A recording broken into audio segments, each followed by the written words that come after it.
Welcome to the Learning Pines YouTube. We hope this video helps. In this video, I will show you how to cook barramundi fish.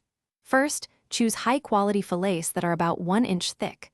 Always pat your barramundi very dry with paper towels.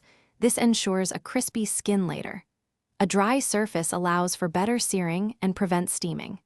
Then, season both sides generously with salt and fresh ground pepper, preparing it for the heat. Barramundi is incredibly versatile, adapting well to several cooking methods. Pan-searing is popular for achieving that perfect crispy skin and a tender, flaky inside. Baking offers a gentle approach, yielding a very moist fillet, perfect for hands-off cooking.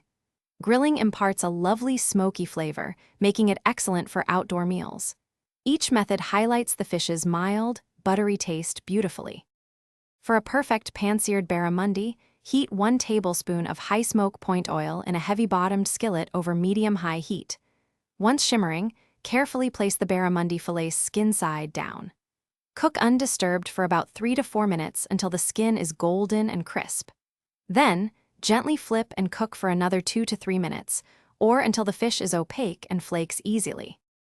Barramundi's mild flavor makes it an excellent canvas for various accompaniments.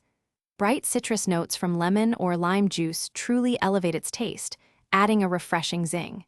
Fresh herbs like dill, parsley, or chives complement its delicate profile without overpowering it. Serve your fish with a simple side such as steamed green beans or quinoa for a balanced and delicious meal. Thanks for watching. Consider subscribing if we helped you.